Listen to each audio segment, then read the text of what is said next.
to call this meeting to order for tonight, and seeing no one for public comment, we're going to skip on, but we'll come back if someone shows up since we're a little bit early tonight. Let's start with the minutes, and we've all had time to look at those.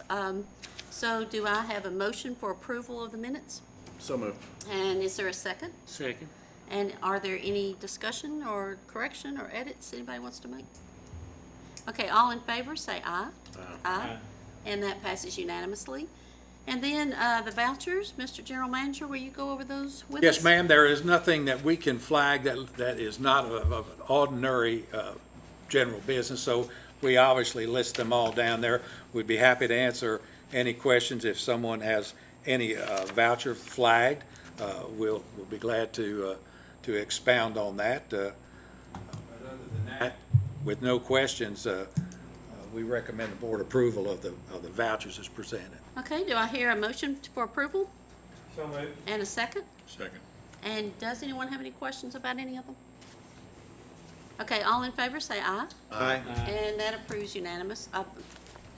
That is approval for unanimous. And then project status report. No, Mr. ma'am, General Manager? point of order, if that's all right, because we were talking about the vouchers then, I don't know if we talked about monthly statements, Right. would be the number 5 on the agenda. Did we not vote on that? We did 4 Okay, vouchers. I'm sorry. Approval of monthly reports for April. Can I have a motion? So moved. And second? Second. And then all in favor, say aye. You want to go first? Any questions before we, I guess? I can share some information Okay, with you. okay, if you'll do Since that. there are brackets in April on 2023, I'm going to turn that over to Director of Accounting and Finance, who's uniquely and solely responsible for the last 2 months. Just report them. Dudley, if you'd like to share any of that. Thank you. The year just keeps getting worse for me as far as my forecast, and I will say that. And what we did is, if we look at this, we had 2 major storms, well, 2 month-long storms in March and April. I mean, both months were terrible, and we closed those work orders right here. If you see that 846 right there, as opposed to 373,000, that's where your big difference comes in. I mean, these storms have absolutely killed us this year. And on top of that, our sales, you look at our sales, 5.5 million is 5.7 million a year ago. We're getting hammered in every direction. Sales are down, expenses are up. It just doesn't work. And therefore, we are now $2 million behind our forecast for the year, and we're not going to make that up, obviously. And you'll see that when we talk about the budget, because what I project for the next 2 months, hopefully we can get this 115 right here, actual year to date. Hoping that's going to be in the black by the end of the year. Water department continues to do good, though. It made $19,000, and it is $14,000 ahead of the forecast.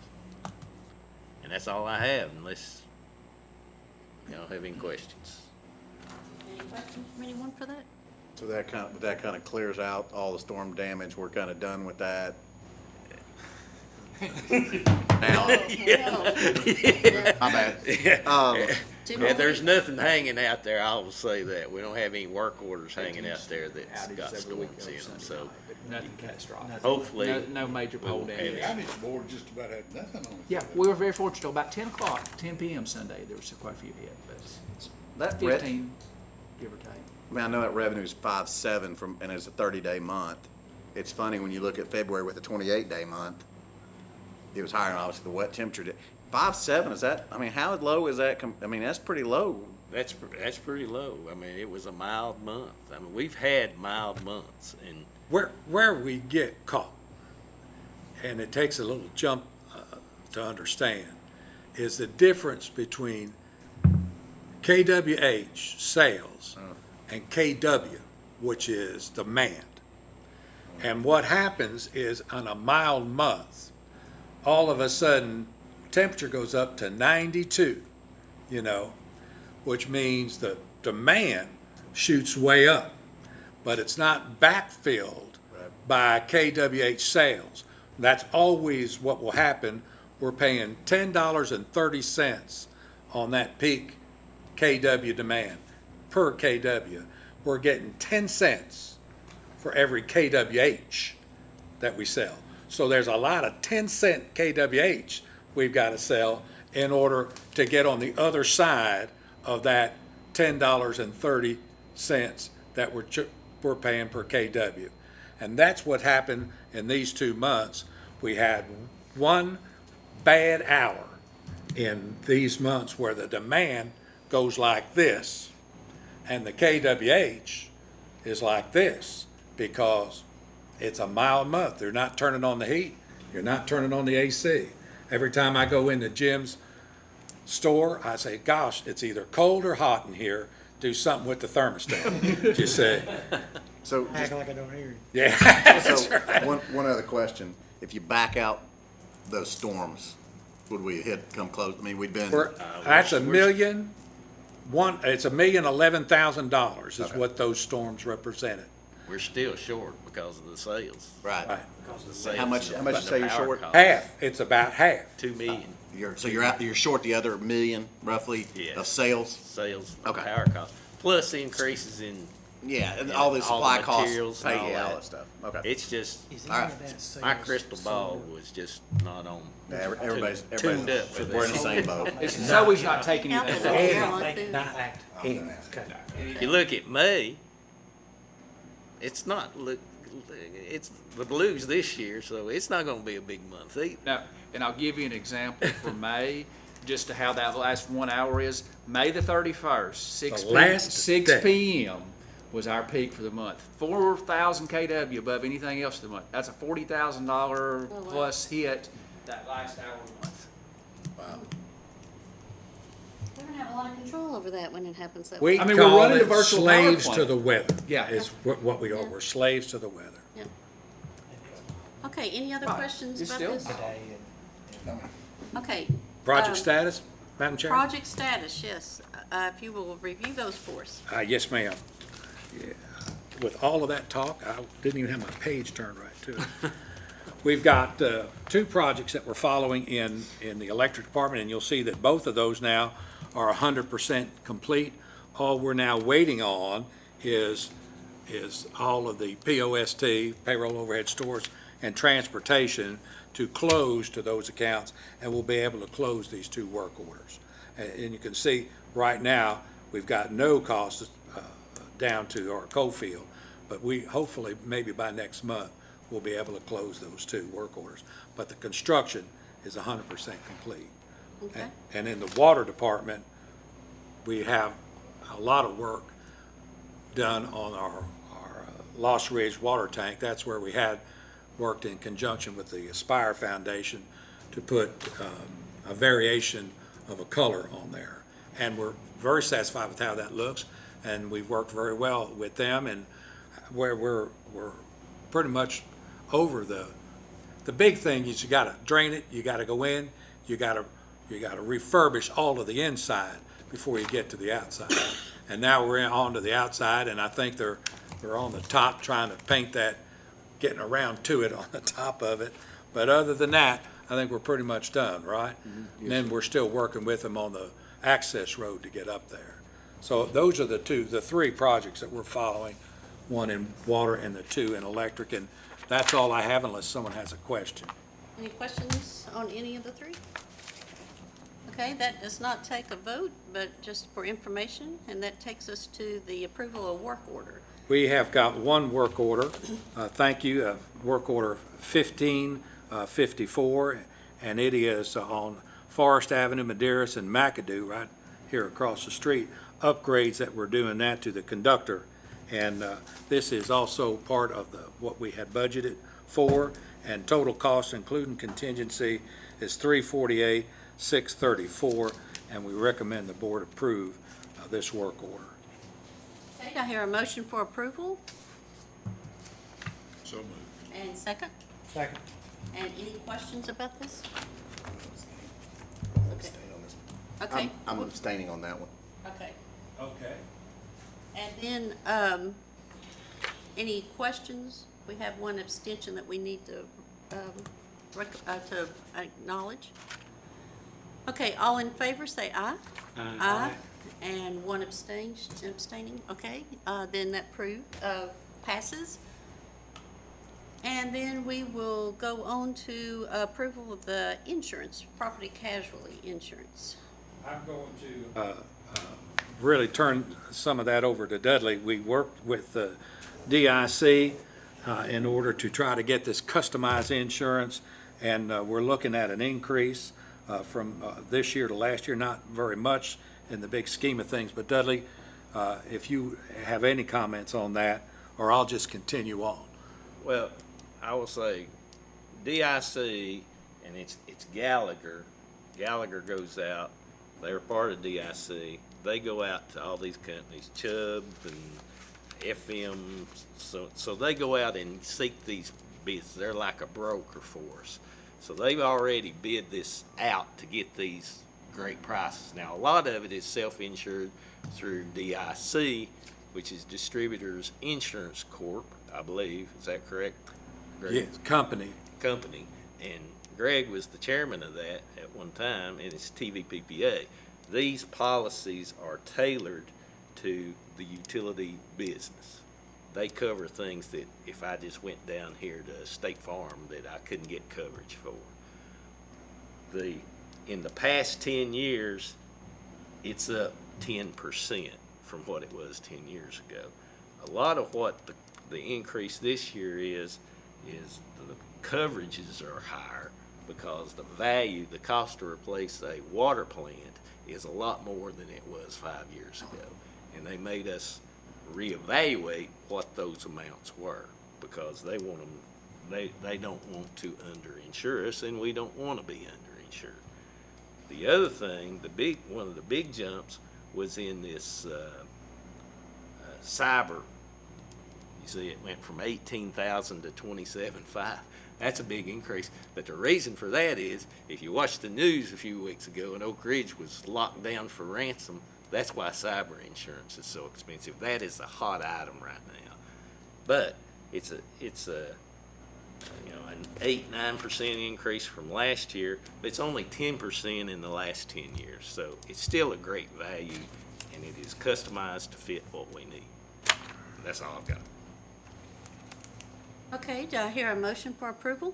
I've got a question Oh. on that, and I'm sure it's on here, but as members of this board, we are insured, I'm assuming, right? Yes. Under that probably public officials, employee Yes, or sir. whatever. Yes, sir. That's your D&O policy, basically? D&O, that's correct. Okay. Okay, do I hear a motion for approval? So moved. And second? Second. And are there any other questions? That's a good question, Jim. I just assumed we were, but I hadn't seen it down that I remember. That's good. Okay, all in favor, say aye. Aye. And that passes also unanimously. And then we're on to the CUB pension plan. You want to go over that, Mr. General Manager? Yes, ma'am. We Actually- want to do the number. unclaimed, I'm sorry, I skipped one. unclaimed, May I interrupt? Okay. well, it's not much. Okay. It's- Approval of a resolution to request unclaimed balance account. We do this every year, and it doesn't, it's $3,900. It's not a great amount, but we go through the process because it's $3,900. And what that has allowed us to do is those accounts that we send to the state, which they require us to do, the state retains that money unless we go back in and reclaim that. If it's not claimed, then we can bring it back into our system. How many years is that, Dudley?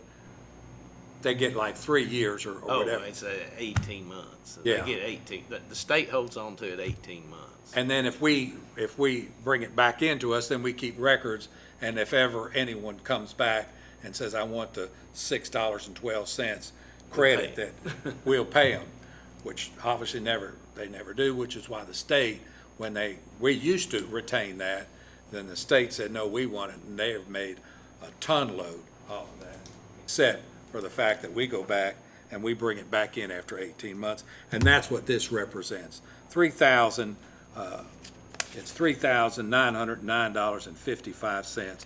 It requires a resolution from the board, and I recommend the board approve resolution in order to request the unclaimed balance of accounts remitted to the state.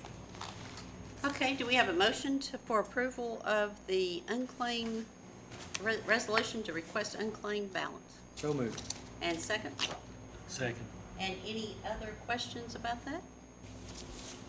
Okay, all in favor say aye. Aye. And all opposed. And that passes unanimously. So now, Mr. General Manager, will you go over the pension plan for this year? I will. Thank you, Madam Chair. Quarterly, we have a review that is essentially is the pension plan and how we invest our money. And we do that. Part of that committee is made up of our Director of Accounting and Finance, our Director of Water and Wastewater, and now, which I've got for other business, but I'm going to call him by his title, our Assistant General Manager, Todd Loggins. So, and myself. So the four of us meet with USI, and we then go over, and they prepare a report for us, and we review any changes in the investment strategy. We assure that they meet the requirements that CUB has for the conservative investments, and we talk about any planned changes of that investment. Studley's got financial reconciliation up there for you to look at. And essentially, we bow to their expertise unless something jumps out. We all have served on different boards that go through these financial reviews, and unless there's something specific that jumps out about us, we normally just agree if there are any changes with what they recommend. So that's what we did this past March, for the period ending in March, and there are little to no changes. Dudley, am I missing anything on that? And it's through March, and for the quarter, we had a 4%. We made 4% through the quarters, so, and in the past 3 years, we've made 11%. Of course, we had the dip last year. But the return on the investment for the quarter was $672,000, which was a good month. It brought our total up to $15,890,000. I looked it up earlier, so at the start of today, we had a $16,536,000 balance. Today was a good day in the market, so I assume that's going up, but it changes every day. As you know, anybody that deals with the market knows how that works. But overall, it's doing good. We're happy with it. Okay, do I have a motion for approval of this plan? So moved. And second? Second. And any questions concerning this that hadn't been answered? And they feel like we're adequately funded and so forth? Oh yeah. Oh, yeah. well funded? Okay. Oh, yeah. Good. Yeah. All right. Just confirming. Okay, Good. okay, any other questions? Okay, all in favor, say, for approval, say aye. Aye. And that is also unanimously approved. Okay, and now then, we're at the local rate actions. Mr. Fay, you want to go over that Thank you, with us? Madam Chair. I'll just say one thing to Steve, that we have increased our required annual minimum, which is what they say when they go through all that process, and they say this is the minimum, and we haven't paid the minimum, and I don't know how many years, Dudley. I know it's been over 10. You know, We pay way more than the minimum. Yeah. When he says we haven't paid minimum, we pay Right. more than the minimum. More than that. For a long time. So we exceed the required annual minimum, and we have done that. So where we are in terms of calculation of the funding, you know, we're way at the far end of a positive far end of where that is, and we continue to do that. Once we get to 100% or over 100%, we might slow that down. But the goalposts keep moving. Because what was acceptable before, now they've got these GASB rules that shift in how you account for, but we're still in a very, very strong, very, very positive position. One of the strongest, according to them, of the utilities that they service. So just as information. Thank you. All right, rate review. Good to go on this. I thought I would start out with the electric, and we'll go through this. I did this in such a way to where if I was sitting on the board, and especially since we have some relatively new members, these are the questions that I would want asked and the questions that I would want an answer to. So first off, in electric, and we'll separate those out, our contract with TVA requires that any local rate action that we want to do on the retail level, that TVA, we submit it to TVA, and TVA has to approve in advance. And that's a good thing. TVA is our regulator. Our contract with them stipulates that they give us the same flat rate for wholesale that they do the 153. So across the 7 states, what TVA charges the LPC in a wholesale rate is flat, essentially flat. And therefore, they want to know what retail is. What is your retail markup? And if it's any more than to cover your O&M and to cover a capital outlay and to service the debt and to provide for a sufficient reserve, they're going to have a problem with that, which is good because some utilities charge a rate that exceed that, and they just build up these massive amounts of reserve, 30, 40, 50 million, which essentially you're taking a current ratepayer and you're overcharging them at the advantage of a future ratepayer, you say. So we're all 100% supportive of that. What they do is, if there is going to be a local rate action, they've got a process and a procedure that they want you to go through. Here's why we need it, and here are the financial metrics that support what we're asking for. So this process has a formula in it, and that's the formula in order to determine what TVA calls the guideline amount. There's a guideline amount, and that guideline amount essentially says if you have any rate request that is below this guideline amount, essentially we're going to approve it. You're good to go. TVA provides that. They go through the calculation, and for CUB for this year, they're saying anything below $3.3 million, any rate adjustments that you make that will provide an increase in your revenue by anything under $3.3 million, you're going to get approved. That's an easy call. You can do more than that, but to do more than that, we're going to need more information for that. So that's really the number, the ceiling that we're looking at. So what we focused on is when, not only, as Dudley would say, it's been a terrible year, but to compound that, we have been recipients of a credit, what TVA calls a wholesale pandemic credit, and that represents $947,000, and that credit is going away October the 1st. They are not renewing that credit, so we're now jumping off $947,000 less next year than what we have this year, because we're going to have to increase the wholesale rate's going to increase by $947 essentially. So that's almost $1 million, and everyone knows that the O&M, because of this inflation, has substantially increased everything, including material costs, which is sometimes three times more than what it was just 3 years ago. So we're suffering with that. We've talked already about the mild summers and the mild winters, low KWH sales, and high peak demand. And this past year, we had 3 major storm events, 74 poles had to be replaced, and we're at over $1 million in nothing but debt maintenance expense for that. So not looking good. Where we are good is we've had sufficient reserves in order to meet these contingencies for storm damage. So it's not like we were out here, as some were, borrowing money to do it or extending a credit line. We didn't have to do any of that. So what we are proposing in terms of rates, and I'll backfill this in a minute, but in residential, we have an energy charge, a delivery charge, and we're going to increase the delivery charge by $3 per customer per month.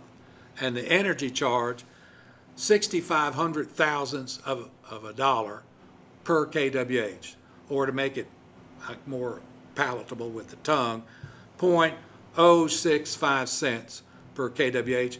And for an average user, that only comes out to 78 cents. So, I mean, as you see, it's really not a big thing. We're adjusting the delivery charge on every class of customer in our commercial customer, our class GSA 1, 2, and 3, and that is depending on the size of the demand that they use. And the outdoor lights, we're increasing by 183 hundred thousandths of a. Can I ask a dollar. question? Yes, sir. Give me an example of a GSA 1, 2, and 3. I mean, just a. Well, a GSA 1 is anything that we're not really charging demand on, a demand meter. A 2 could be like a McDonald's. Okay. Or something like that. Okay. And a 3 would be like a Walmart, you know. Okay. You know. Okay. All right. What do you expect on your bill? I mean, that's really what you want to know is how is this going to impact? And the industry standard for an average bill is 1,200 kWh. Now, it's not 1,200 kWh at the Fay House, you know, and when Ian comes with his family to visit, it's a lot more than that, and water's a lot more than the average user too. But for industry purposes, it's 1,200 kWh. Average user, you're paying $151.32. $151.32 currently. What we're proposing is that's going to go to $155.10. That's almost a 2.5% increase. The bulk of that comes from the delivery charge. $3 on the delivery charge, 0.5% or 78 cents on the energy charge. So all in all, really not that much, you know, in terms of how that's going to affect your bill. I'd pay good money to want to pay $155 a month. I'm with you, buddy. I'm with you. I don't know where they get this number from. Good gosh. It's just Nancy and I, you know. She works at thermostat. No, I'm going to tell you, never mind. Because she might look at this. I love you, Nancy. No, it's no problem at all. All right. So how does it affect one of these larger customers, like somebody down towards the interstate? You know, this is an actual bill for them, $32,712. Now, with their increase in the delivery charge and with the increase in the energy charge, they're going to see about 2.5% increase too. $818 on a $32,000 bill, 2.5%. So we wanted to balance that across all of our rate classes, about 2.5%. So historically, because you want to look at where are we on this historically? How does this, what have we done in the past? In 2015, we did a rate study, a cost of service study to determine what it costs to get power to a meter. And we enlisted Chris Mitchell, his management consultant, which he's now does over 90 of the 153 LPCs across the valley. And that study determined, based on 2013-14 data, that it was $25.91 is what it cost us to get power to the meter based on 2013-2014 data. We were at the time charging $13.42. Big disparity between what it cost us and what we were charging. So we went into a process. In 2015, we raised the delivery charge by 3. In 2016, we raised the delivery charge by 3. And in 2017, we raised the delivery charge by $3. And now we're proposing again to raise the delivery charge by 3, which puts us out to $25.42, which is still less than what the calculated cost was based on the 2013-2014 data. And for Jim, who has insight into Morristown, that's less than what Morristown is charging for their delivery charge. They recognize that equity demands that you charge what it costs, and you don't have other classes subsidizing what it costs to have a delivery charge, just to have the power available at the meter. So that's the story on delivery charge. Now, energy charge, which is kind of unique, the last rate action that we had was in 2017. And we actually reduced energy costs in 2017. We recommended and got approved for a rate reduction in KWH costs, 0.082 cents per KWH. We went back for as long as I've been manager, over 25 years, 20 years. We were unable, Dudley and I looked both, no rate action on energy in the last 25 years, as long as I've been GM. With the increase of what we're proposing of 0.065 for energy, we're still in a net reduction on energy costs. For the last 25 years, if you look at rate action, it's still, we've reduced the energy costs for that. So the key is the delivery charge, and we feel really good about that. Is that the same as a minimum bill? Would that be the same, the delivery charge? I mean, Yes. same wording? Yes, you can interchange that. It's not as descriptive. If I had a meter on a garage and I never turned the light on, You're gonna pay a delivery That charge. delivery charge. That's correct, and it says delivery charge Yeah. on your bill. Some say minimum That's bill, all terms, I think. which is not descriptive. Right. You know, because it infers that there is, a usage associated with Correct. that, and this there is none. Right. So, what's that gonna bring in for us? We believe that these adjustments, that the increase is gonna be $2,675,000. Increase our revenue, $2,675,000. And that's still way below this 3.3 million that TVA has said, anything below that, you're good to go. We really want to charge the lowest rate that we possibly can. We think that this 2.6 million will be sufficient to cover up these concerns that we have and put us on a path to start building our cash reserves again. If it doesn't, we'll look at something again next year. So, questions on electric? We get credit for the difference between what they allow and what we're asking for. No, wouldn't that be nice? Or at least a gold star. Hold it for next year. We get, oh, no, they would. I mean, it essentially, they'll recalculate that again next year. And this is based on fiscal year 2021 and 22. Now, what they'll calculate next year on is 22, 23, and 22, 23 is where some of these costs have gone just like this. So we anticipate it's going to be healthy, but we're not looking to do anything. I'm hoping that the growth, that we're going to reestablish normal temperatures and we're going to reestablish normal usage, and that the cost of materials is going to either stabilize or ease down. That's what we're looking for. And that, what we are proposing, yeah, some of us don't believe that. What we are proposing, we think are sufficient for this next fiscal year. We're satisfied that that's enough. Okay, I've got a question that I've had for years, ever since my last stint on here. And let me give you an analogy, and let's see if you answer this question. First of all, the matrix that TVA charges and KWs and KWHs, I've tried to write that down, but I won't remember it. And don't need to remember it. And the matrix and all that they charge with demands and off demands, I know it's very complex. I don't expect you to, if you told me, I wouldn't know. I've got a I PowerPoint don't, on that, well, just so you'll know. We'll Yeah. save that for early morning Right, one day, okay. when we just get out of bed. But let me give you an analogy, and let's see, when TVA increases, if TVA came out and said, we're gonna do a 4% increase to our local power distributors. Yes. Then you all pass that along to the customer. And Yes. I understand that, Right. and I'm cool with that, everything's good. But let me give you, when that happens, does CUB end up with any additional revenue because of that? And let me give you an analogy. we do. And see if how that works. We do. So I'm a contractor, and I'm building something for you, and I've got $1,000 worth of 2x4s. Mm-hmm.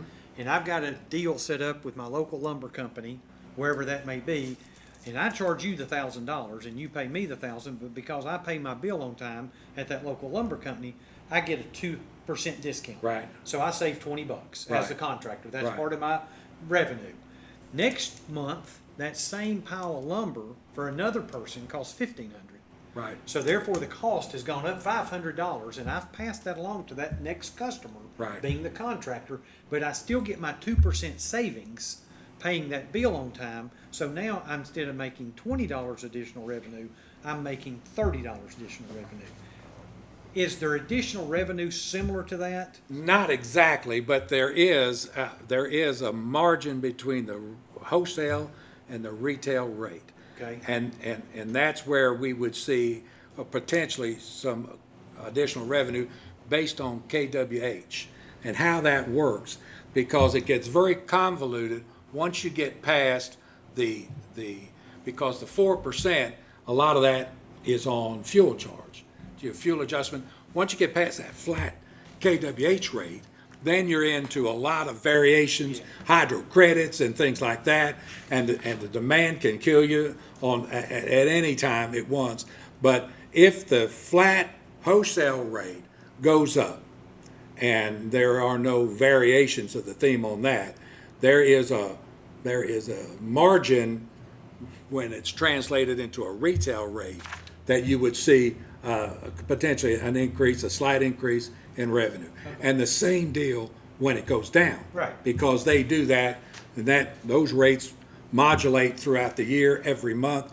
Every month, we now do a rate sheet based on whatever TVA's rate is, and this fuel adjustment, and the grid access charge, all of that goes into that. So what percentage? I can't even give you that. That's where I said it's a very complex. Because it's a very I knew it but was. are we losing money? No, we're not losing money. But the only place where we really get a lock on a margin is when we have a local rate action, because it's not Depending on, not on the depending on wholesale any rate. of that. Exactly right. Stays in town. Exactly right. Exactly right. I have a question, just for comparison purposes. What you've shared with us about other utility companies, they're in a lot worse shape. I assume everybody's gonna be doing some kind of increase, and I assume it's gonna be more than what we're even. There's a utility up north that had, we looked and it was $30 million, $30 million in cash. Now, I can't imagine how they could, in good conscience, go for a rate adjustment, where we constantly, for us, breaking even is a good thing. Do you see? We just need to make sure we need to continue to break even. So I'm thinking that there's some will not have any rate action. Some have already, been in trouble in it. They had rate action last year. KUB, for example, they have now I'm jumping into water and sewer, but 5%, they passed 5% for 3 years in a row. So it's 5% last year, 5% this year, and 5% next year. So the difference with electric is everybody's starting at the same amount. What makes the difference is the O&M. And what makes the difference there is, what does your system look like? Where Oak Ridge has 58 customers per mile, and we have like 16 customers per mile, which means we're spread out over 5 counties. We look like a co-op. So when you look at us, you need to look at La Follette, do you see? Because they're the same deal. They're spread out, but Plateau is actually a co-op, spread out.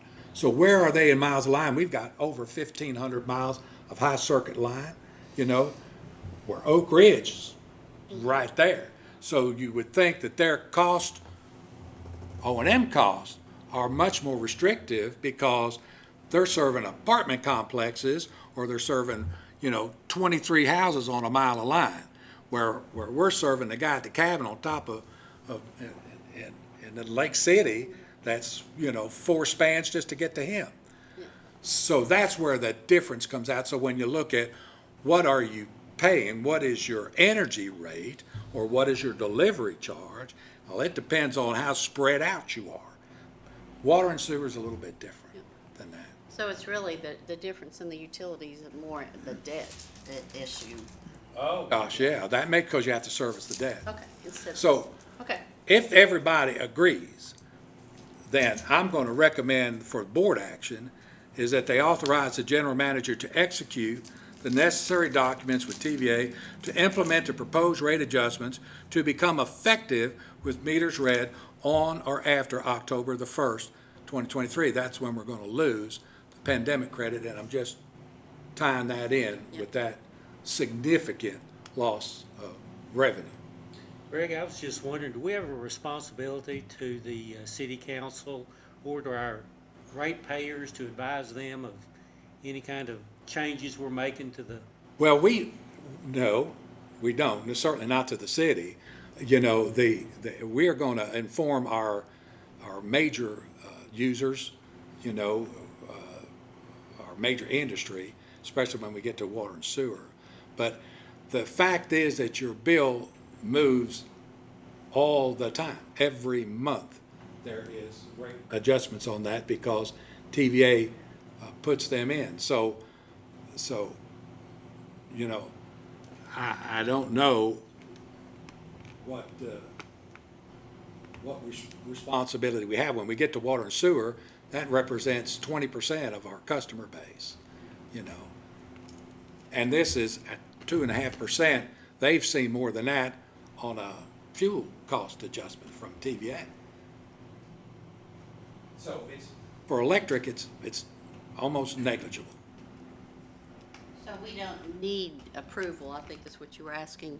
But as far as Jim representing the city, Oh, I think he that will share with them. That's full right. approval. Okay. Is that what I'm answer writing your down question? right now. Okay. Okay, do you want us to vote on this before we go to water? I think so, if that's Okay. all right. Two separate Sure. motions. Okay, do I have a motion to approve the action for the electric rate increase, adjustment? So moved. And second? And all in favor, say yes. Yes. Yes. And that passes unanimously. Okay, let's go to Water and sewer. water and sewer.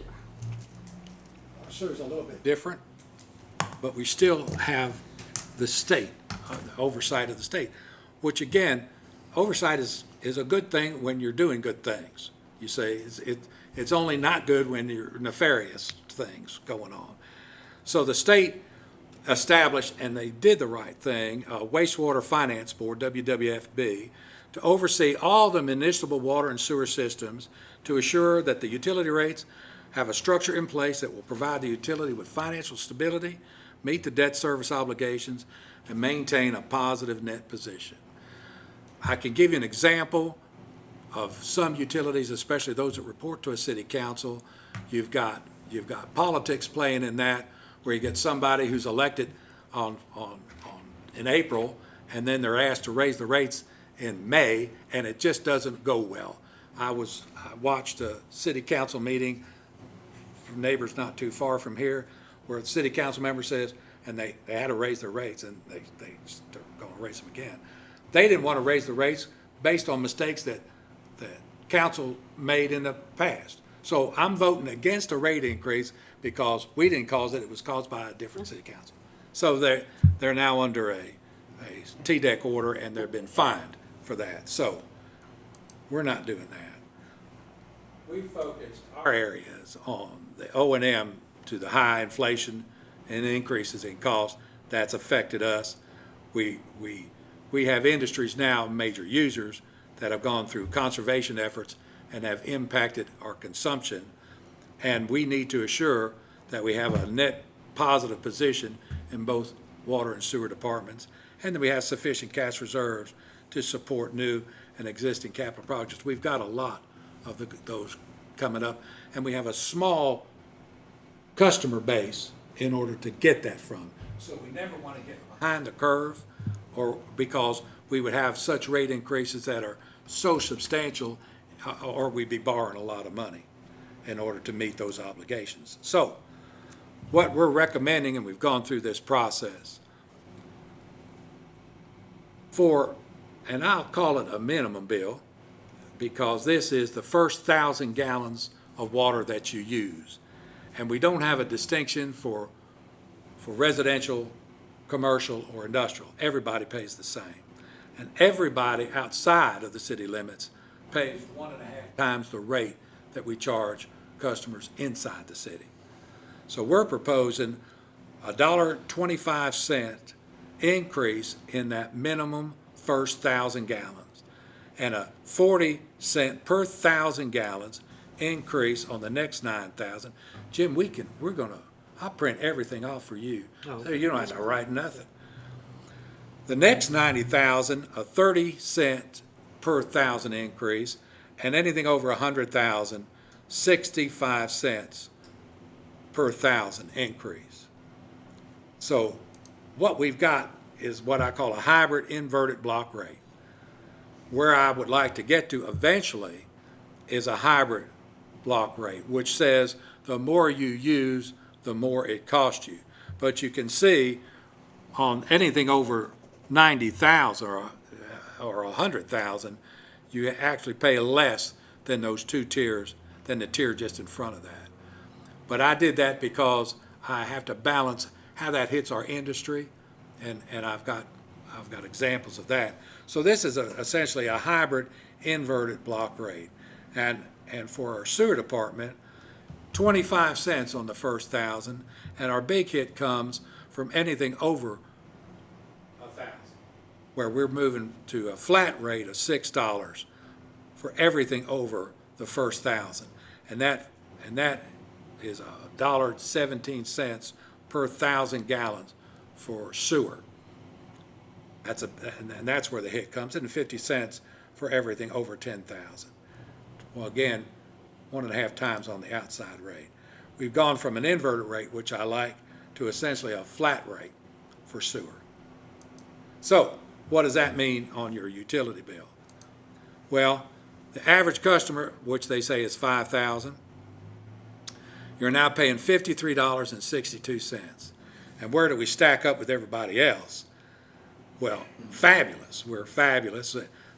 These are all of our utilities that are around us: Lenoir City, Oliver Springs, Oak Ridge, Rocky Top, Knoxville, ACWA, Harriman, Hallsdale, Powell, and Norris. And the average of those utilities for 5,000 gallons is $113.96, where our customers in Clinton are paying $53.62. So it's 112.5% higher. The average is 112% higher than what our folks pay. Now, what we're proposing is going to be a $7.78 increase in their water and sewer charge, and that's 14.5%. For 100,000 gallons, it's 9.7, but it goes back up on some of these bigger users. So that's a hit. That's a hit on water and sewer. But you say, well, you know, for 1,000 gallons, you're going to pay $6 when they're paying $1 a gallon for water at Food City, you know. So where do we look now with this proposed rate increase as we compare to everybody else?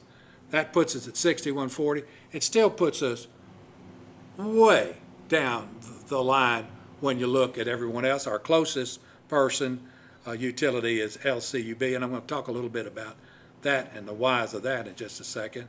But it doesn't account for what we already know.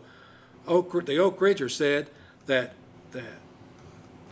they're going to increase Oak Ridge rates by 8.4%.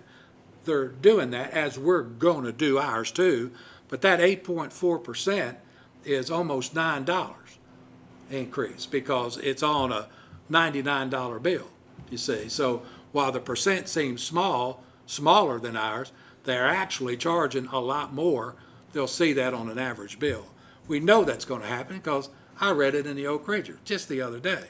I know that KUB, WBIR says three years in a row, 5%. 5% last year, 5% this year, 5% next year. That's going to bring them up to $125. There are other utilities that I know of but are not public, so I'm not going to say in this meeting. But when you put those increases together, that puts us back up to an average of where they're twice as much as what our folks in Clinton are paying. So, I mean, it's really a great, we think, a great deal. Now, how that, question, I see that. How much capacity do we have to sell water to these people? We have the capacity, it's 3.3 million right now There's a market there for cheap water.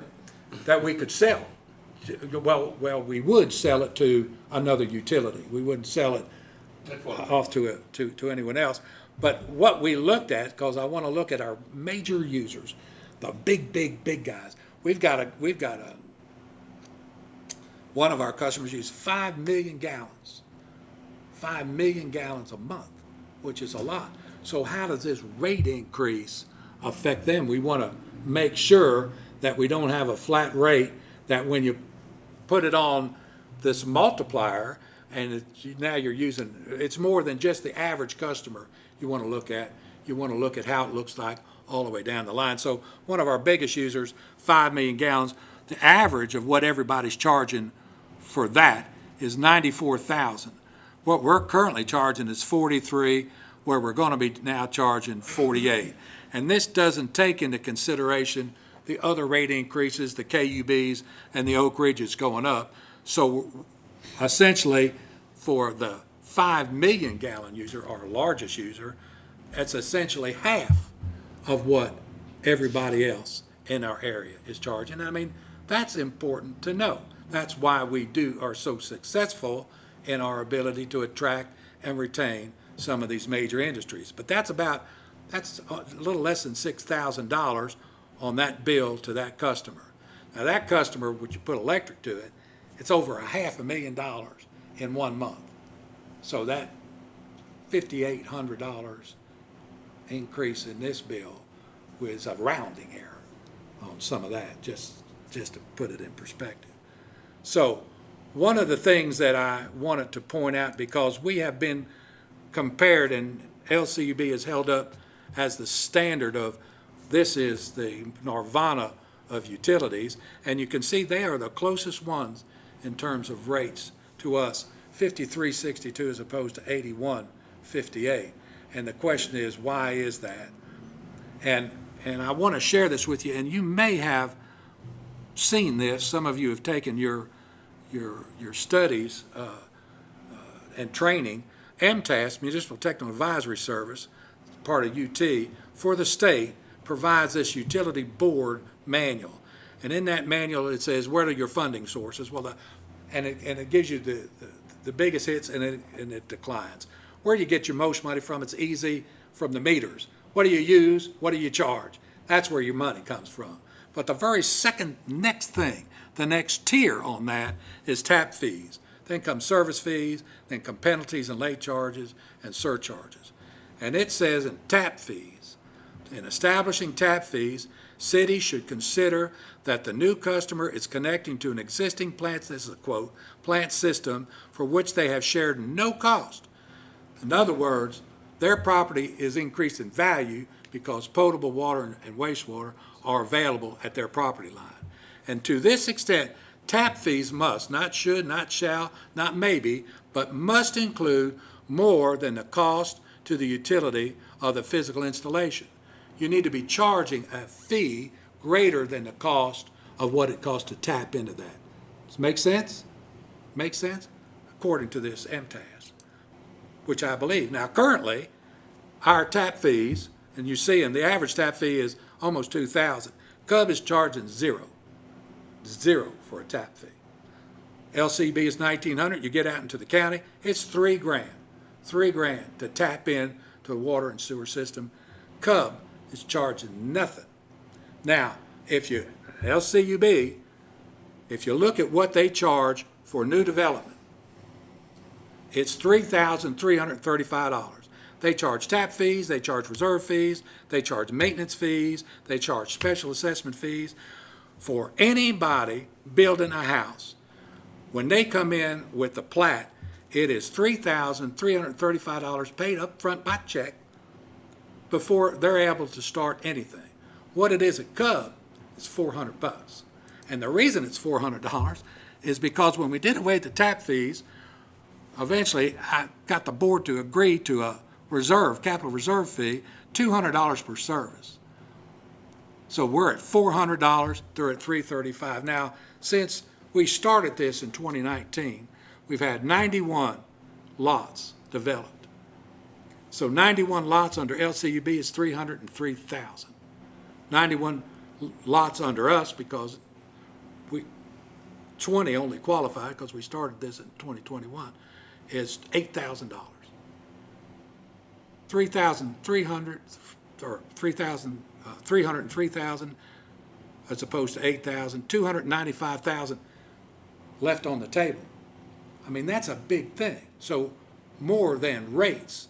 If we had that, obviously, we would be in much better shape, you know. So now, to be clear, I'm not suggesting or recommending that we open the can of worms back up on reserve fees or tap fees or any. I'm not recommending any change. The rate change that I'm recommending, we think is going to take care of us. But this is a selling point that everybody should know where CUB is compared to all of these others. We are outstanding in terms of what we require for new residential development. We have a cost recovery to where if an individual now is going to build a house for their relative right next door, and they want to tap in, and they want us to do it, then we'll do it and charge them for what it costs. But a developer who does all the work, required to do all the work, set all the pipe in, set the stamps, and they're all ready to go, where it doesn't cost us anything. We're not charging them anything. Everybody else charges them the tap fee associated with that, and LCB charges more than that, an assessment fee and everything else, all for a contribution to get into the system, because it costs so much to expand the system. And if you're expanding that system and you haven't had years of contributing to that system, they're charging that initial to go up front. So, just information on that. Some historical review, as I did on electric, where we are on these minimum gallons used. Since the 1960s, when we took the water and sewer over from the city, when it became part of CUB, we maintained a 2,000 gallon minimum charge. In 2015, we started the process of charging a minimum that more directly corresponds to the treatment and consumption cost associated with that. So we dropped the minimum to $1,500 in 2015 and to to $1,000 in 2019, which corresponds to many of the other utilities to go from 2,000 to 1,000. So what does that look like with rate increases in terms of consumption? And you see the reduction in 5,000 both in 2015 and 19. In the last, since 2004, we've had 2 rate adjustments on that, 12.1% from 2004 to 2010, and 6.7% from 2015 to 2019. Essentially, in the last 19 or 20 years, we average about 1.7% increase in our water rate, and for our sewer, it's 2% since 2004. So, I mean, there's a lot to be proud of, and we are proud of that. And with this adjustment, we believe that water and sewer are going to see an additional revenue stream by over $700,000. 339 in the water, 367 in the sewer. So, questions on any of that? Any questions? On the part of Louis, what's happening with us in Norris? Are they still looking for us to rescue? Yes, and that's such a quiet discussion. Norris has had some serious trouble, and you can see that through the newspaper, they've recorded it. The utility board resigned, and the city now has taken responsibility for that.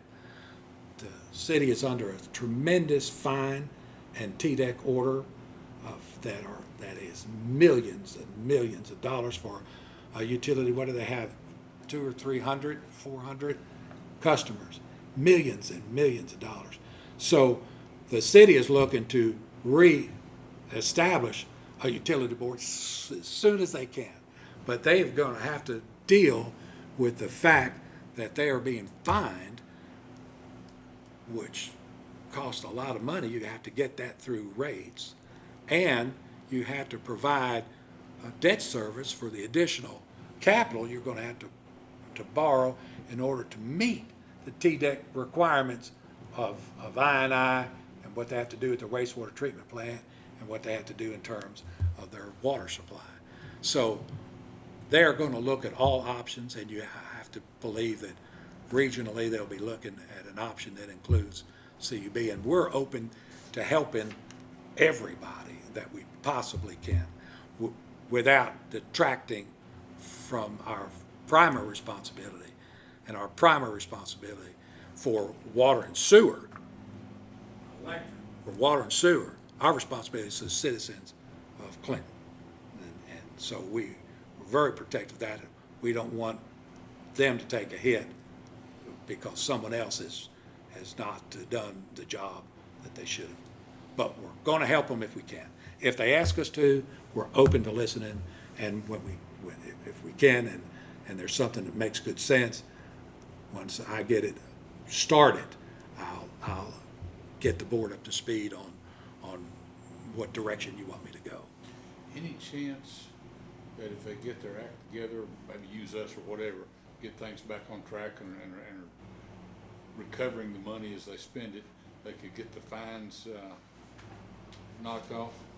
Well, what they can do, depending on the efforts that they make, sometimes they'll use those fines to offset some of the cost. That's right. And do it in a timely manner. You do this, and we approve that method. Then if it costs you $1 million and you're fined $50,000, we'll put that $50,000 towards the $1 million that you've got to pay. But there's $5, $6, $7 million, I know, on that. So if everyone's on board on this, the rate action that I have for the board is to authorize the general manager to execute the necessary documents and implement the proposed rate adjustments to become effective with meters read on or after August 1st, which is different than October 1st. It's August 1st, because I want to get this going as quickly as we can. Okay, are there any other questions that anyone has about this? Okay, then do I hear a motion to pass this recommendation? So moved. And second? Second. And all in favor, say yes. Yes. And I believe that is a unanimous decision. Great. Okay, and then if you will go over what the proposed budget will be. I could do that. I just wanted to give you some takeaways, and Jim, I'll give you the whole presentation so you can flip through and make notes what you want. Thank you. But the takeaways from this: electric, water, and sewer, the environment in terms of inflation, unbelievable pressures, all departments with inventories, lack of material, and then the cost of material, it killed us. The pandemic credit, rebuilding the cash reserves when the storms, and the delivery charge is still less than the actual cost. Water and sewer have to maintain positive, especially in the water. That's where we're hurting. We've got to maintain a positive net position in that. Sufficient reserves, and we're still the lowest average cost by half for water and sewer in the region, and we have no tap fees. So now we're into the end of this. We don't need that anymore. We're into the budget.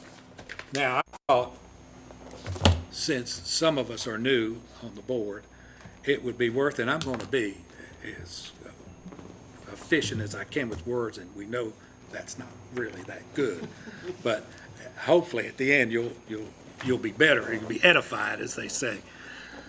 As you know, our annual budget represents our best estimate in forecasting, evaluating, and projecting economic assumptions as well as customer usage and demand. Our efforts are focused on the identification of the operating and maintenance needs of the electric, water, and sewer departments and ensuring consistent, safe service for our employees and our customers.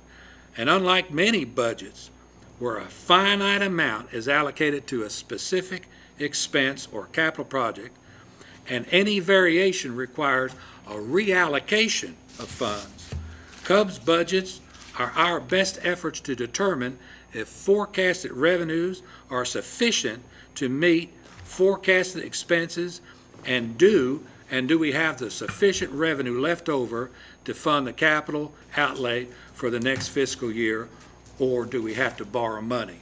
And in your budget, which Dudley has done so nice, I'm telling you, the key page on that is this forecasted funds that are available for the electric, forecasted funds that are available for the water and sewer. That tells you what funds do we have. It puts in depreciation, takes depreciation as added back to the capital, and your net income forecasted for the next year, and then what your capital outlay is, and do you have sufficient funds at the end of the year. And the reason we do is because we've already approved these rate adjustment. That's all part of this budget in anticipation, because if you didn't approve it, we would have to stutter step on what we said here. So that's the important page, and that's essentially what the budget does for us. It's a guide, and it lets us know our best guess on when we forecast expenses, will there be sufficient revenue left over to meet this capital outlay, or will we be recommending a rate action, or are we going to recommend borrowing funds? And that's essentially what this does for us. So the process is comprehensive and exhaustive. And what you get is that nice little booklet. What we do here is we put together a massive rate book, which is this here. This is our rate book that we do. I mean, you know, we're working on that for quite some time. I can tell you, I know 2 nights, last week Dudley was here till after 10. I was not, because I'm the manager and he is the director. So it's a big thing. I mean, and it's a big process. CUB is required by FERC, which is the Federal Energy Regulatory Commission, and that's the FERC book. It's like a small New Testament, you know, the lettering is real small. We're required to follow this FERC under the Federal Energy Regulatory Commission. It's got over 450 uniform system of accounts, which we've got to pigeonhole all of these expenses within those 450 accounts. Then we squeeze those 450 accounts down to the 22 lines that you see on your operating budget. So they're made up of a slew of these individual accounts. And part of that, and Dudley, can you put that on the screen? So this is because you can't see it from here. You can't get it on the screen, can you? Oh, there we go. That's what we look at by account of these 450, and we go through by month, by year, and we identify any anomalies that are associated with our forecast. So we do track these accounts individually, and our forecast represents the weighted historical monthly averages per account that takes into consideration known and likely factors that will affect the forecast or the future forecast. And then we tie that in to the trial balance, you know. And now here, that's one page. Again, this represents, we've got, what, 20 years of this, Dud? Yes. You know, I built this thing back when I started. And then Dudley took it over, and he said, when I took it, I had the phone with the little earpiece and holding it up like this, and now it's an iPhone. You see? He took it from Stones. So when he says, whenever you take credit for any of this, just know there's no fingerprints at all on this thing that look like you, and that's true, and I can't deny it. But we did do that, and that separated us from our good folks around. In our water and sewer department, we're required to file the follow the Governmental Accounting Standard Board, or GASB, and the Uniform System of Accounts for Class B water utilities under the National Association of Regulatory Utility Commissions. And that's this book here. And it looks bigger, but the lettering is bigger, but there are more accounts associated with that. All part of oversight. This is, I mean, we're regulated, and we're overseeing on everything. So, unlike the overwhelming majority of utilities who divide 12 by the number of months that they are into their fiscal year if they want to know where they stand versus actual versus budget. If I'm 2 months into a fiscal year, 1/6 of what the budget is, what I forecasted, and we see where that lines up. We don't do that. What we do is we give the board what we call informed monthly reports based on weighted monthly forecasts. Therefore, any significant disparity we should have a definable and be able to articulate an explanation as to why it's different. And then when Dudley says we're this much ahead of the forecast or we're this much behind, it is tied to that specific month. And we know what every account is made up of that line, and if it's different, that's why we always tell you, why is there a difference in that? Because we anticipated this and it didn't happen, or we didn't anticipate this and we had a storm and 593 has been increased by 385,000. We'll be able to tell you why we're either ahead or behind in the forecast with very specific knowledge to back that up. We do this, our friends, and Dudley has put on a seminar to try to, and offer them the software. They don't run through this because their board doesn't value that timely information on where do we stand. So it's no surprise at the end of the year where you are, because every month you get an informed update of how we stand against the budget. So, significant disparity should have a definable explanation, and because projected capital outlay is not affected by the fluctuations in accounts or weather, we provide the board this information a month in advance for their review. You've got the capital outlay last, because that's the big thing that we're trying to get to is, do we have enough money after O&M to meet the capital outlay required for what we're saying we'd like to do for next year. So this is always in a draft form so we can match up with the final forecast to determine significant funding and recommendations on rate action or borrowing. If once Dudley puts it all together and we see we're short, we're going to have some different recommendations for you going forward. So that's why we're waiting till the last minute. In order to provide the board this quality of reporting and working around the 2 months lag on monthly reporting, because after all, tonight in June, we're just approving April's statements, you see. We hold off to the last possible minute to add account information to our database so we can provide you with the best possible forecast for where we are going to wind up at the end of the year and how that then is going to translate into what our future fiscal year budget looks like. When I first came to CUP, budgets were nothing more than adding a 3 or 4% increase on each line of those statements. Not by account, just by line. Just add 3 or 4% depending on how you feel, and that was it. And obviously this type of budget borders on being worthless for informing decision-making a process for either the board or for the staff. And under that method, if you desired as a board, we could provide you with an annual budget every month. We just put a percentage on what we've got down and let it ride and adjust.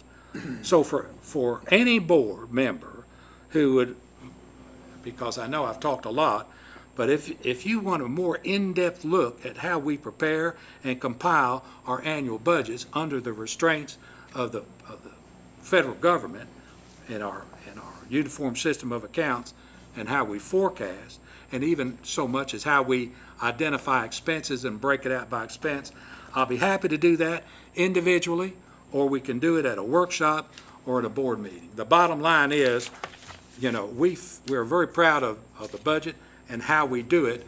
The thing is, we're working up to the last minute in order to provide you with the most complete, comprehensive budget that we can. All that being said, this budget that you see now in front of you, because it incorporates the rate action that we just approved, both in the water, wastewater, and electric department, are going to provide sufficient funding with a reserve left over for next year that will meet the requirements of our capital outlay and all of the forecasted increases in potential O&M for the next fiscal year. So with all of that, unless there is a specific question, which we'll be happy to answer, I would recommend that the board approve this budget for fiscal year 23-24. Okay, before we do that, are there any questions about what Greg has gone over specifically? I want to address salaries in just a second, but any questions outside of salary? Any? Okay. It's my understanding from looking at this and talking with you that the average salary adjustments was of an average of 6%. We're looking around 6%, because that corresponds with the industry. You know, I know the city's a little bit different, but we've never hooked our trailer onto that. It's a different industry, and we're happy and support, you know, their 8%. I think that there's well-deserved and Yeah. well-positioned. And I think you had told me also that it's based on evaluation, so. it could Some will be- get more, some will get less. Yes, That's right. So it's an average of 6%. That's correct. Well, the thing that the board does is our general manager's salary, and I'm gonna propose tonight that since we're doing an average of 6% for our employees, that we also do that for Greg Fay. And we've always done a merit, based percent on top of that, just to show our appreciation for his hard work, and I wanna propose that we do that 2%, again this year. But that is in the budget, so I think we should approve the entire budget, including his salary, at the same time, but that is my proposal, that the board approve that. Any questions on that before we vote on the, okay? If the utility industry is using 6% this year, Not everybody. There are some doing more than that. There are some doing less than that. well, when I try to get a little smarter, which is hard for me sometimes, you know, Social Security, Medicare is 3%, 3.1%. Federal government employees is 5.7. A lot of industry is predicting something around 2% this year. So the 6% is on the high end of what seems like everybody else is getting. I don't, I mean, I'm not in this industry, I'm in the healthcare industry. Problem is, Jimmy's and our costs are probably relatively fixed. I don't know how much you're able to pass on. Our hospital side is, we can't pass that on very easily to the rates, but I can tell you the expense is not 2%. I mean, I think you can look at, I'm aware of non-hospital businesses in Knoxville that are taking 20% raises to the lower end, I think, of this pay scale. I mean, I think you can look at, matter of fact, there's one that's gonna kick in here in the next couple months that's at a 20% increase at the floor. And so I think when you see that in other industries, we all have seen it. We've seen it all pass through on the salary side. I mean, it is, I mean, I was gonna say, if you look at to hold the rates constant since 2017 and 2019, I guess was the other time frame. I mean, that's unheard of, particularly through the pandemic. Everybody's trying to find ways to pass along 6, 8, 10% inflation costs. It's just, in our business, in my side, our segment of the business, it's been extremely tough. And our unfortunate part is we don't have the ability to pass along some of the rate because of the way Medicare's capped us. But I don't, just to retain staff, I heard one stat the other day that I think people, for certain areas, the lower industry, on the lower end side of the scale, 30, 40, 50% turnover. I think what you gotta do is recruit and retain your folks, and there's 6% to retain those people avoids a 20 to 30%, turnover cost when you turn over a position and get inefficient people. So, Our average, last year, what was it, 5%? It was 5? Yeah, the COLA. 6, it was 6. 6? Yeah. And we had industries in the utility do as much as 12, 10, and the unions would do locked in not only last year, but they locked in this year. So that percentage, we were low last year, and I told you last year that there were other utilities higher. We try to match our technical folks, like our linemen, to because they fish here to get them from us. But our average turnover rate probably is around 4 to 5%. What was it last year? 18, I believe. 18%. I mean, we lost some talent last year, and it's all because the salary. How do we compare, because if I'm not mistaken, though, we do have a fully funded pension, We do, and we have a matching 401K, we do. which in my Benefits. knowledge is unusual to have both. And we pay for hospitalization, that's right. And the city does that as well. City pays 100% insurance. And I guess my point is, in this comparison, you can't lose sight of the fact, though, and I'm not opposed to the 6%. I would like to make a recommendation, though, that we split out the general managers and do it separately, just because of the impact of that 8% in the dollar amount.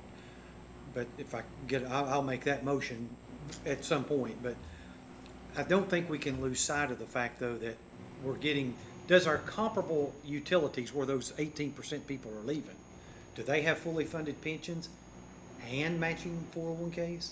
You know, most of them have some They have variation retirement. of a theme. They have a you know. retirement program, but do they have both? Well, I can tell you that we sit down in an exit interview and we go through where they're going and what they're leaving. What pulled them? And what pulls them is salary. Right. Because a 28-year-old Doesn't understand will retirement. never retire. I understand. That's right. So They're those invincible. benefits don't mean, what that comes into play is the older experienced 45-year-olds that are more mature and start thinking about that. We do a better job My of question is, though, and my point is that what you had years ago is you had pensions, and then 401Ks came along, and people, you phased out the pension part, and then you helped fund the 401K.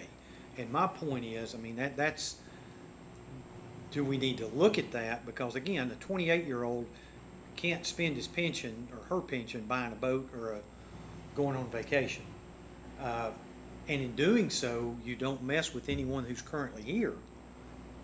But in the future, maybe we increase salaries, but you don't get, and I don't know how that works. I know there's laws around that, but when we're sitting here looking at a budget, that 28-year-old don't see it. But I think it's our fiduciary responsibility to see it, because it is part of the package. And I don't want us to lose sight of There's that. a difference between a benefit package and a salary. Right. That's because the salary makes up part of a benefit package. Right. But everyone has a retirement and 401K. However, they fund that, which they fund it more aggressively than we do. We match 3%. Okay. You know, and then after that, you can put in what And you how does want. the pension program work? I mean, after you've been here so Pension. long, you're vested, and it's the last 5 30 years. It's 30 years, 2% a year over 30 years. And that is, you know, if you leave early, you know, you get a pretty good hit. But if you stay here 30 years, what is it, 5 years, and you're vested in some portion of that, you know. But the bottom line is that it's a good retirement program. It is, and it's an unusually good retirement program. Not for this industry. Not for this industry. So for this industry, then, I guess maybe I misquoted my question or misheard the answer. It's not unusual to have both a fully funded pension and a matching 401K in this industry. That's correct. And in addition to that, they have, Lenore City, they pay, if you never have to pay for your health care after you retire, for you and your dependent, for as long as you live. You retire at 62, you live to 95, you never get on retirement.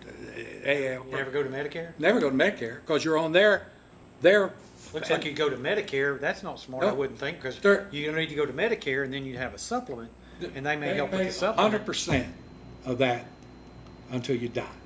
You know, so they have what we call variations of the theme, whatever it is that pulls you. Some have, many have, and I forget what they call these Q something, but they're over and above the 401k.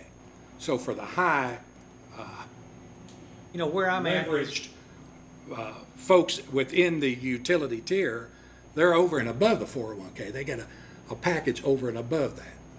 So when you just look at everything and you say, well, now where do we stack up and how do we stack up? Because I can show you a utility that has the same number of customers that we have, and that manager is well over $500,000 a year. However you want to slice that down. You know, I don't know where he is on 401k, but it's difficult to you can get a sense, but you can't match apples and apples and oranges to orange, which is why when we looked at what I recommended for a average annual increase last year, which was below a lot of our others, because I thought it matched up well. I thought it matched up well. If I had to do it over again, I would probably do it a little bit different.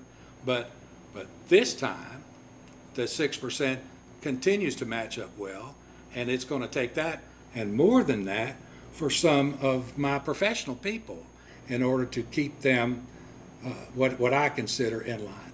And the result of that then, because if you say, let's match up everything equal, then the contribution that's made and the savings that are associated that the others aren't doing, the literally millions of dollars even a year that is provided the utility, should there not be some consideration for what the contribution is that the individual makes that is unique to that utility? If we're looking at what is the lowest level that we can get to match everyone up, then should we not take into consideration these other things? So when you get down to my salary and you talk about 2%, $127.50 a week is what that comes out to, that additional 2%. And you say, well, what message are we sending our general manager? Are we saying, well, I can see that you're averaging $90,000 a month on DVR, and you're averaging over $100,000 on the virtual power plant, and you've got Flizzr, which is second to none anywhere, and you've got a staff on board that is making all this happen, that where we can look back and say we have saved this much actual accountable dollars over a period of time that will pay for the director of water and the director of accounting and finance, the assistant general manager, and the general manager's salary going back to the day they were hired that the others aren't doing. And you say, well, $127.50 a week rather, is not an overestimate where we appreciate the contribution that you make. And that's where I'm at. Okay, I'm sorry, did you have a comment? Not yet, go ahead. Okay. It's my understanding that if we want to, are you making that recommendation to separate? I am. Okay. We have to vote on that to whether Right. we do that. If you don't get a second, that's fine. Okay. So, the recommendation has been made to separate the vote from the general budget and the general manager's, salary, and you're making that motion. So is there a second to that? Okay, we have a second. And what we need to do now is to vote, and I want to do a roll call, so we'll be sure that we've got everybody correct. So if you say yes, I'd just like to ask a question. Why are we making this proposal? In your mind, Jim, why does it need to be separated? I think Apart from just the, me personally, I think the general manager and I think the staff does a phenomenal job, but an 8% raise on a higher salary versus a lower salary, the 6 plus the 2 on a higher salary increases the disparity, and I just think that's a substantial increase. Now, is it merited? That's debatable. I mean, again, is there some increase merited? Yes, but that's just, in my opinion, that's a pretty substantial increase on that base salary amount. Mr. Chairman. Yeah, I just, one comment, and I've been on here now, I guess, 3 or 4 years. And I've kind of had different conversations about the compensation structure and so forth. And, you know, a lot of senior management positions and organizations, general manager, similar to CEO, typically have bonus structures in place. And so how I got comfortable with a merit increase on top of the 6% generally has been, if we had to go outside and find somebody else to be the general manager, or in other similar industries, no matter what size organizations they are, whatever industry, a lot of them will have a bonus. And so where I got comfortable with this approach was, and I've been very direct with Greg about this, I think he's leaving money on the table taking this approach. And I've said that before, and I've said it multiple times, because I think anywhere you could have a bonus on top of this of anywhere from 10 to 25% of the base salary being at risk for performance. And if you go back and look at the history of the organization, at least at the time that I've been here, they have met or exceeded their targets. This year's a little unique, I get it. And so, you know, you compare 2% to a 8% of a bonus or a 10% of a base salary bonus. I mean, I think it stacks up awfully high really quick. And so I got comfortable with the salary and a merit increase, a small merit increase like this. I think if Greg was willing to take it, whoever's in that role going forward, I think it's actually saving the utility company money. I don't know how other utility companies, if they do have. Well, that would be my question as bonus well, programs, you know, but- if the but bonus I'm telling program you. is a part of, you know, I'm not interested in Dudley or Greg or anybody being the highest paid guy in the valley. I'm interested in them being competitive. That's right. With the rest of the people that do comparable jobs within the valley. And I know it's funny because when I have previous role I was in, previous companies I've been in, you know, when I went and would buy hospitals, it was interesting to see what, you know, like I would buy a small hospital, it was a fourth of the size of the revenue of this thing. And the guys, I'd walk in and the CEO would be making more money than I was as the corporate CEO, and then they're used to a 30 to 40% bonus structure on top of that, of their base salary. So if they were making $300,000, they had another chance of making another 90. And so for me, like I said, I've seen enough of the bonus plans in various industries to know, you know, at that position, you know, I assume that's common in this industry. I don't know, but I know in other industries that's very common. I know it ain't going to be a 2% opportunity. So that's how I'm getting comfortable. But I say that before the vote because I've had similar, you know, I'm kind of like, okay, how's this really work? And then when I do the math in my head, it doesn't take long to realize it's cheaper for the utility to pass along a merit increase and probably put a bonus structure in place. So that's. Well, I've been a proponent for a bonus for a long time with Greg. It hadn't gone very far. The reason, a bonus is a one-time payment. The 2% or 8% COLA is Well, you- compounded every year, You're going to every get both. year, every year. You're going to get a COLA and you're going to get a. Understand. I mean, you get up with a 6 and a 15% payout this year. So I mean, that's how I got comfortable with it. The lower merit raise. I mean, he's getting comparable rate to what the rest of the folks are getting, and a little 2%. Not a problem for me, but we can vote, and I just want to express my opinion before we vote. So. Part of the problem is, we are contractually obligated to Greg COLA plus 2%. No. That's not in your contract? No, sir. No. It was at one time, wasn't it? No, never. No. It's the COLA, you know, but what we call the annual adjustment. Here's my philosophy on, and it has been, and which is why I've stuck with this for a long time. The fact of the matter is, I'm not getting paid for what I'm worth. I mean, that's just a fact. And I could have, and I know for Clinton, you'd say, my God, you know, and I'm making, I mean, Nancy and I are fine. You know, my hope has always been that, and it's about the appreciation, there's a pride for the job. I'm very serious about what we do here, and I'm very proud of what we do. So it is. I'm looking for acknowledgement from that.